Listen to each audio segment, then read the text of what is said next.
Who does not love opening day? The New York Mets, as always, went out and dominated, beating the Washington Nationals by a score of 5-1. Tylor Megill was outstanding for the Mets starting the game. The lineup looked great top to bottom. I'm going to break down all of that and preview the rest of this series against the Nationals on today's edition of Locked On Mets. You are Locked On Mets, your daily New York Mets podcast. Part of the Locked On Podcast Network, your team every day.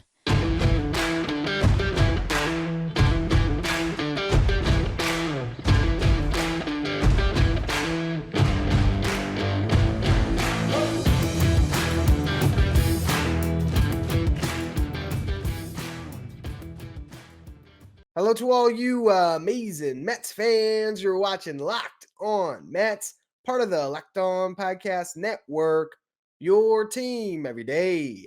I'm your host, Ryan Finkelstein. If you want to find any of my work, follow me on Twitter at FinkelsteinRyan. You can also find some of my writing at justbaseball.com, where I work as the managing editor.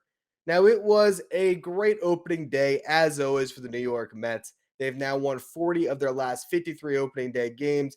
And so at times, we may need to caution on overreacting to an opening day win because we've seen them before. And then sometimes the seasons can unravel. But what we saw tonight was a Mets team that just looked complete, top to bottom. Every single hitter in the starting lineup got a hit except for James McCann, and he got hit by two pitches and drove in a run in one of those instances. We'll get to that in a little bit. This is a team that just has the veteran leadership. You have Buck Showalter. It feels a little different. And maybe that's just me riding on the high of opening day. But I got to say, I really like what I saw tonight. And we have to start things off with the clear player of the game, which is Tylor Megill. He had to fill some big shoes. Jacob deGrom's, of course, as he is on the IL right now.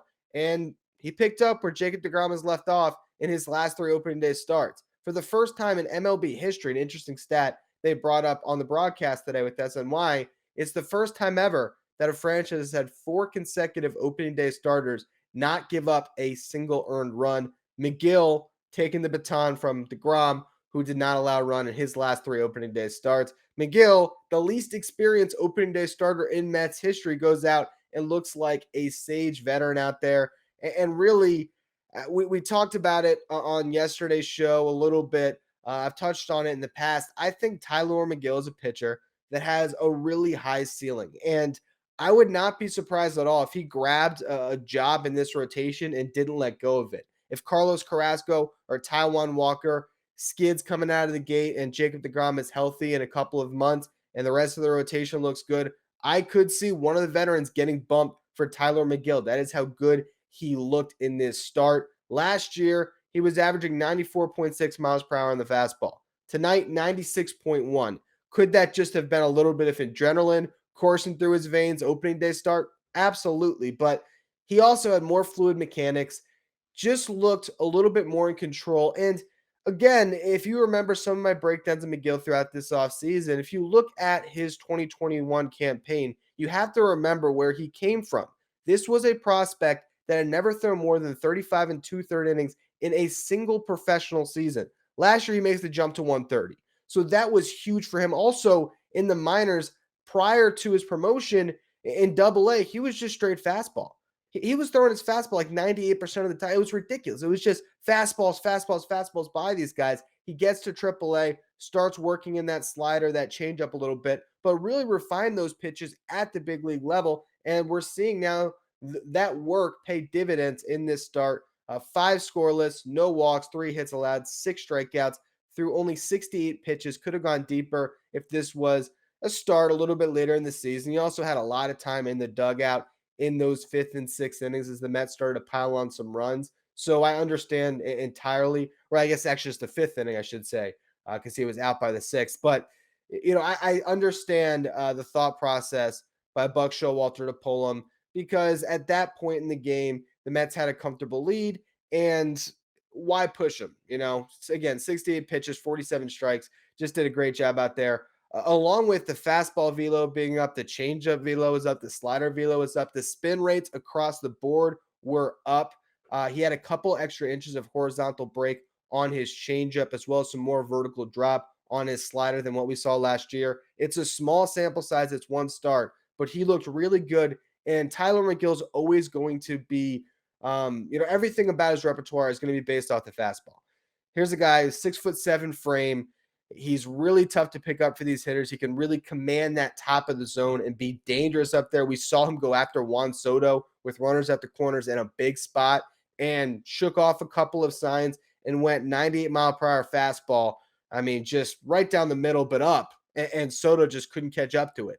That shows you the stuff there and the swagger and the confidence to strike out Juan Soto in that spot. Also struck out Nelson Cruz with a nasty slider as well. I believe that followed up the Soto strikeout. You just see how he can really sequence his pitches because that changeup just has some great bite away from the left-handed batter. So that's his weapon where he can go fastball changeup against lefties, and against righties, that slider is a devastating sweeping pitch as well. So if he can figure out a way to always get ahead with that fastball and use that slider and the changeup to strike guys out, he could be a special pitcher. I don't want to set a ceiling for him or try to compare him to Jacob deGrom, because sometimes that happens because they debuted at the exact same day, down to their age was literally the same to the day when Megill debuted, when deGrom debuted, and they debuted under similar circumstances.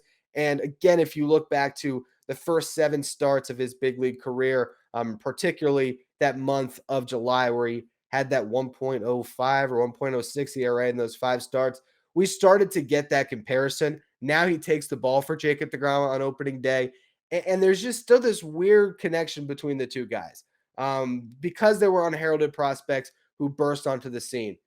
Let's not set that bar for him. Let's not expect him to be that. But you look at a rotation that is devoid of young talent, and this is the one guy that can really surprise us this year. And he just, look, it was the Nationals, so I shouldn't get too carried away.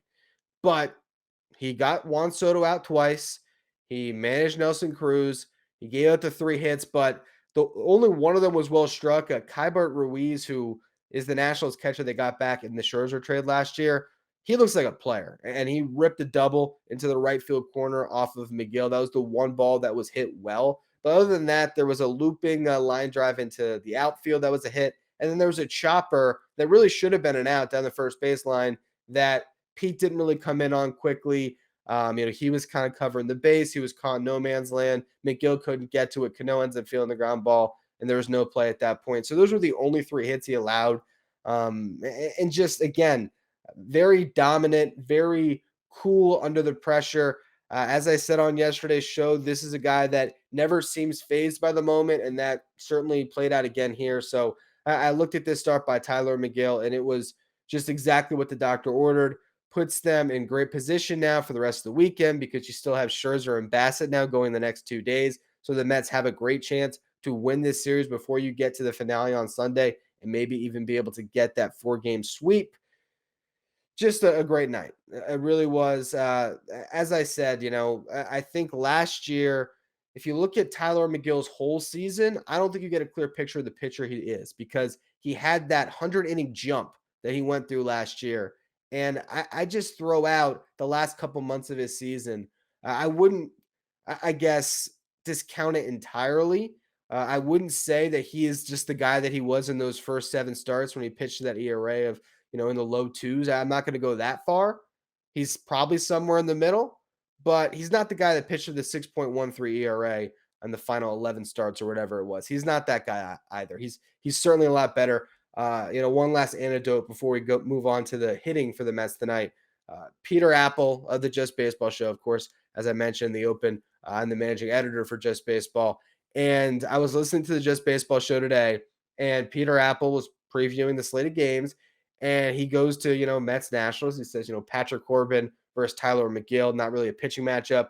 That's really exciting. And he calls Tylor Megill the most vanilla pitcher in baseball. Well, I'll tell you what, he did not look very vanilla in this start. To be able to touch 99, to be able to average close to 97. He looks like a new pitcher, or at least a more refined pitcher from what we saw last season. Like I said, the mechanics more fluid and all of the weapons working for him tonight. We'll see if that carries over into his second start. But what you really want to carry over is this play by the Mets offense, which we will talk about in just a minute. Before we do, though, I want to tell you about the best tasting protein bar ever, which of course is Built Bar. I cannot wait to wake up tomorrow morning and eat a mint brownie Built Bar. I got my breakfast all planned out. Built Bars come low in calories, low in sugar, low in fat, but they are high in protein and high in fiber. They all come covered in that 100% real chocolate to cure that sweet tooth. They also have the Built Bar Puffs, the first ever protein infused marshmallows. They're fluffy, they're marshmallowy. They're not just a protein bar, they're a treat that also comes covered in that 100% real chocolate with flavors like the yummy cinnamon churro, the banana cream pie, and the coconut marshmallow. If you want to try anything from Built Bar today, go to built.com and make sure you use the promo code LOCK15. You're going to get 15% off your next order. Again, that's promo code LOCK15 for 15% off at built.com. So on the offensive side of things, the Mets did not put up a run until the fifth inning, but then they started to string together some rallies, and it all began with none other than Robinson Cano. I have to say, as someone who recorded a podcast on October 25th, I did check the date today, talking about why Robinson Cano could be a big impact player for the Mets. I was pretty happy with that take today, as Robinson Cano played a really good ball game. He turned a beautiful inning double play. Even at 39, he still is just great with that transfer on double play balls. Still has smooth hands out there. I'm not saying he's an elite defensive second baseman by any stretch of the imagination, but I watched Travis Blankenhorn play some second last year, and I think Cano's better than him. And that's been my argument with Robinson Cano, that if you throw out the money, this player is going to be a valuable piece to this roster. It's just that simple. And when you have Steve Cohen as the owner of the Mets, you can throw out the money.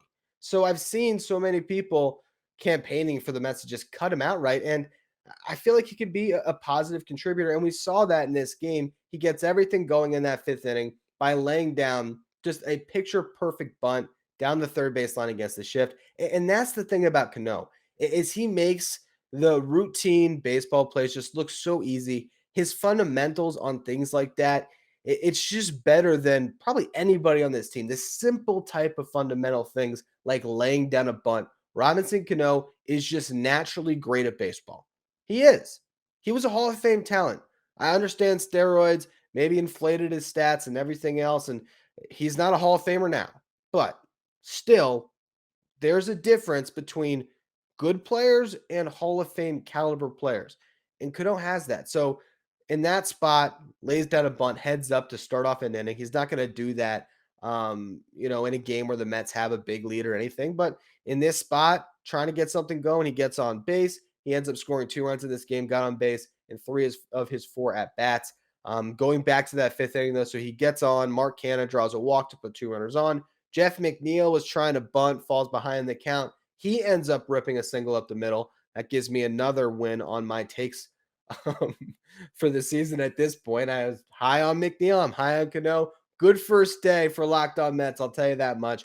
But that loaded the bases, and then we get James McCann up, which brings an interesting wrinkle. I actually have, if you're watching on YouTube, I still have the Jonathan VR jersey right here, which is just worth mentioning when we're talking about James McCann this season, because I challenged James McCann just like I challenged Jonathan VR last year, where I said Jonathan VR wasn't going to help the Mets win. I said he was kind of a front runner, only picked up stats and blowouts, stuff like that.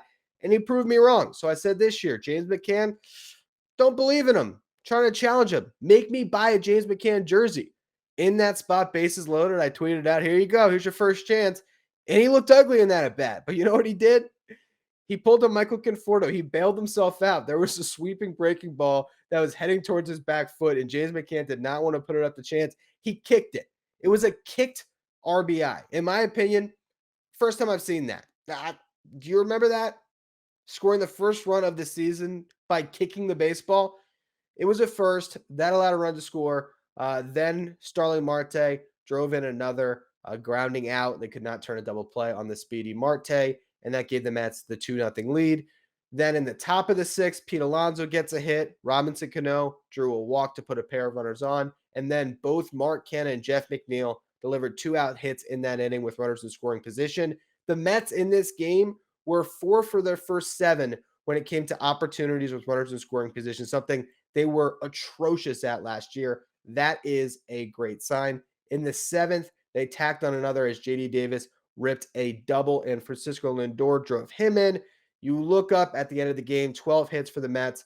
Everybody in that starting lineup, as I said earlier, got a hit, except for James McCann, but he did get hit by 2 pitches. Pete Alonso went 2 for 4. Robinson Cano 2 for 3 with the walk. Mark Canha 2 for 3 with a walk. Jeff McNeil 2 for 4. Ultimately, they finished the game 4 for 11 with runners in scoring position, but again, started off 4 for 7. Just a complete offensive performance where they scored 5 runs with only 2 extra base hits. Eduardo Escobar doubled, almost was another run for the Mets, but Pete Alonso got tripped up rounding third, ends up diving into home. I kind of think he was safe on the replay review. Tried to pull the Javi Baez, but much less athletic and smooth looking of avoiding the tag. And really, I think that at the end of the day, looked at the replay and they just said, we can't reward Pete Alonso with a run in a situation where he looked that unathletic. I think that's what happened there. The call stand, or what they said the call stands instead of the call is confirmed or whatever. So I guess that means they didn't have conclusive evidence to overturn it. Pete Alonso did get hit near the head at the end of the game. That was scary. I think he'll be fine, though. I haven't seen the press conferences yet. I'm recording this right after the game. But he got hit in the shoulder. It went up and hit that guard on his face, on his helmet there. And he got up and seemed ready to go to first base. But ninth inning, kind of a blowout at that point, or at least a lopsided game. Buck Showalter pulled Alonso for Dom Smith just to be safe. So I'm sure he'll be fine. And we'll be back out there, I would imagine, tomorrow night as the Mets will take on the Nationals. And that's what we're going to do next. Preview the final 3 games of this series. Mad Max will be on the mound tonight. He got a great ovation from the Nationals crowd in his return before the game in the opening day ceremonies. I wonder if they'll be cheering for him or booing against him tomorrow in that game, but we'll talk about that in just a minute. First, I want to tell you about betonline.net, which is your number one source for all of your betting needs and sports info. You can find all the latest sports developments, including this week's Master Championship odds, podcasts, and reviews for all the different leagues this season. BetOnline is your continued source for all of your sports wagering information, including live betting, esports, and scores. Head to the website today or use your mobile device to learn more about the trends in the action. BetOnline, where the game starts. All right, so as you are listening to this on a Friday, later on tonight, Max Scherzer will make his Mets debut. An interesting situation where you have all the excitement for opening day and Tylor Megill versus Patrick Corbin, but really that excitement will probably be matched, if not exceeded, with Max Scherzer on the mound in a regular season game for the New York Mets in Washington. Who would have ever imagined we would see it? I don't think there could have been a better place for him to make his first Mets start. And to just add to that narrative a little bit deeper, who is he going to go up against? Josiah Gray, the guy that the Dodgers gave up to acquire Max Scherzer, the guy the Nationals got back in that deal. The battery that'll be facing Scherzer in Ruiz and Gray is the battery they got in that trade. And how did that trade work out last year? Well, they both got inserted into their respective rotations. Josiah Gray made 12 starts for the Nationals. He pitched to a 5.31 ERA. Max Scherzer made 11 starts with the Dodgers. He pitched to a 1.98 ERA. So that tells you how this game should go. Gray can get a little wild. At least he did last year. He walked over 10% of the batters he faced. That's a lot. He throws pretty hard, but that fastball got ripped last season. 12 home runs allowed off the fastball, a 620 slugging percentage against. This is a pitcher with some really nasty breaking stuff. Both his slider and his curveball had whiff percentages over 45% last year. That's elite. I mean, small sample size, but if he could do that over a full season and he could find out a way to just not get that fastball crushed, this could be a special pitcher for the Nationals. They certainly have a lot staked to him at this point. He is really, if you look at their rotation, the only long-term fixture that they could potentially build around in that rotation.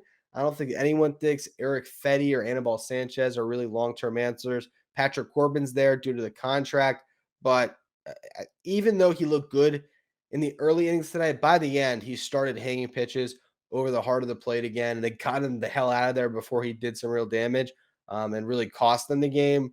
But I wouldn't bet on Corbin to be much better than a replacement level starter over the length of that contract. Strasburg had the thoracic outlet syndrome.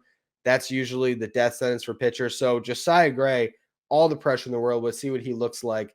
I don't even remember if we saw great down the stretch last season. But we'll see what happens in that start. And then the Nationals have not announced their starters for game 3 or game 4. The Mets, or if you go to the pitching probables at MLB.com, have Chris Bassett and Carlos Carrasco lined up. That makes a lot of sense. I would imagine Eric Fedde and Anibal Sanchez would probably be the starters for the Nationals, which should not scare you. I know Eric Fedde has had a couple of starts against the Mets where you're like, how is this guy just dominating? But I actually was looking up his splits the other day. I don't remember why. But against the Marlins, Eric Fedde is unhittable. I thought it was the same against the Mets. His career ERA against the Mets was over 5, so I would not be concerned about Eric Fedde. The bottom line here for the Mets is you have to win as many of these games as possible. You got to take advantage of this Nationals team. It's a bad team. I know we've talked about it a bunch, but when they're rolling out Maikel Franco, Cesar Hernandez, and Alcides Escobar in that infield with Josh Bell, that's terrible. That's a terrible infield. And in the outfield, I know Lane Thomas has some promise. Victor Robles is an elite defensive center fielder. That's a bad outfield too, outside of Juan Soto. I mean, Juan Soto accounted for all the offense for the Nationals tonight. That's going to be the story a lot this season. I mean, even their bullpen didn't look great in this game. I mean, they couldn't control their pitches. They were throwing at Mets all night. That's a bad team. That's a really bad team. I seriously would not be surprised if they lost 100 games for sure. It's just a team that everyone should be beating up on, and whoever beats up on them the most might win the division. You have to win 15 plus games against the Nationals, which sounds crazy, but it's true. And so many times last season with this Mets team, when they were in first place, they would win the first 2 games of a series and they would never win that third game. They weren't getting any sweeps. And I kept on saying throughout the year, it's great that they're nonchalant. It's great that they are confident. And Pete Alonso was always preaching, hey, we're in first place. We got this. We got this. We got this. But as I've mentioned, they did not put their foot down on the throat of the competition. And a way you do that is you sweep series. When you sweep series, that's how you win a division, especially when you're talking about sweeping teams that are just flat out worse than you. And that's what this Nationals team is. They can't hang with the Mets. They are not a good ball club. So I'm not saying this is a must sweep series when it's a 4-game set. As the first series of the season. You never know. Juan Soto could hit a grand slam and the Nationals could win a game. It's fine. But you better win 3 of 4. And when you get to those 3-game series throughout the season, you better be picking up sweeps because, again, I would say the minimum amount of games the Mets have to win against the Nationals this year is like 13.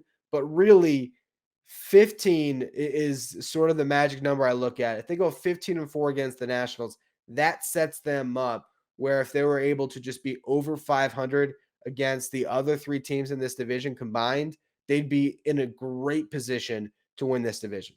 You have to make up as much ground as possible playing bad teams like this. So that is the story this weekend. I would be shocked if the Mets don't win with Max Scherzer on the mound on Friday night. I feel the same way about Chris Bassett. So who knows? We could be in that situation on Sunday where you're looking at Carlos Carrasco and you're hoping he can deliver a 4-game sweep for this Mets team. Let's hope that is the case. Let's hope it is a jovial podcast when we return on Monday and not me trying to talk Mets fans off the ledge because there's some epic collapse that we are not foreseeing at this moment. But as always, thank you for listening. Make sure you follow, rate, and review wherever you get your podcast. Make sure you follow me on Twitter at Finkelstein Ryan. Follow the show at Locked On Mets. Thank you for making Locked On Mets your first listen every day. Now for your second listen, check out Locked On MLB. Sully will have you covered with everything going on in Major League Baseball. You can follow Locked On MLB wherever you get podcasts.